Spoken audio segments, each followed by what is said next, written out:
Now parents, what are some things for you to remember? Online communications are for real-life friends and family members, period.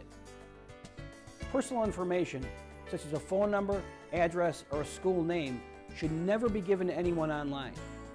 Passwords are private. They're only for you and your children. And most importantly, once your child posts something online, anyone can see it, including those who could use the information to do harm to them.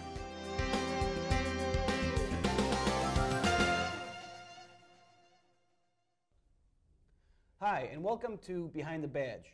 During this segment, we talk to the men and women of the Postal Inspection Service about current investigations that they've worked. Joining me today is Postal Inspector Larry Maxwell. Larry, welcome to the show. Thank you, Tom. I appreciate you being on. Today we're talking about internet safety. And if you could start off by, could you tell me how long you've been a postal inspector and give me a little bit about your current position? Okay. I've been a postal inspector approximately 23 years, a little more than that. Right now I work in the area of the exploitation of children through the internet and the use of the mail and child pornography. Yeah, I think in any type of law enforcement agency, there's nothing that's more of a priority than protecting our children. So I'm sure it's something that you take a great deal of pride in working these types of cases. That's most definitely. I mean, it's a tough area to work in because a lot of the days you spend looking at images of kids being abused, but when you're out there and you actually catch the guy doing it and you can put him behind bars, you get such a rewarding sense that you've removed at least one more person out there trying to do this. So. Absolutely, absolutely. Larry, let's talk about a case that you've worked where the inspection service played a major role. All right. A couple of years ago, we got a call from our local police department brethren that we work with on a task force. They had a case where a girl was talking with a guy online. He was out of state, but he had been up to visit her on 3 different occasions and had sex with her.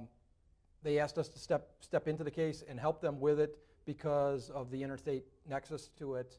And what we did was we went with them, talked to the minor female, gathered her information.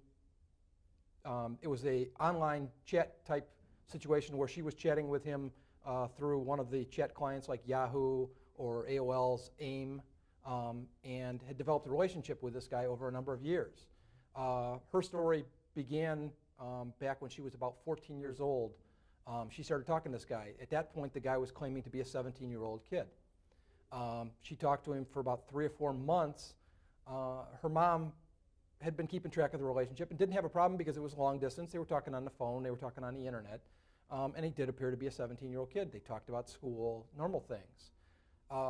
The mom one day asked, "Can I see the pictures of this net boyfriend you have?" And she looked at them, and they seemed a little odd because the furniture in them was dated. So she started doing some research on the guy's name, and come to find out the guy was a 42-year-old registered sex offender.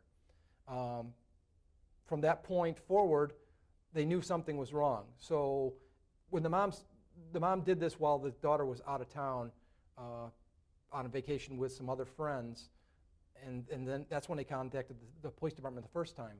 Well, the police department tried to do something the first time and couldn't get enough information based upon the chat logs and stuff to do anything with the guy, even though there were some indications that the girl had been on a webcam with the guy and had shown herself naked for his enjoyment. But there was not enough information to tie him to it at that point. So the case died at that point. About 6 months later, she came forward and reported to one of her teachers who brought in the police department again, and come to find out the guy had then traveled to meet her after that point, after he had admitted to her that he was a 42-year-old sex offender. Well, she had been so engrossed in this relationship with him as a 17-year-old that she basically lost track of all her friends. He had kept her away from her parents and was, divide and conquer theory, trying to make her as lonely as possible so that when he wasn't around, or that he was her only contact with the world, basically. And they would talk for 4 or 5 hours a night.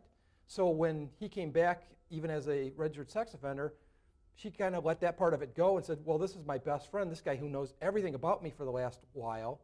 And over time, he built some trust back into the relationship, and they went back to her on webcam, and now him, because now she knows who he is, he could go on webcam and they could do things for each other, and that just progressed and progressed.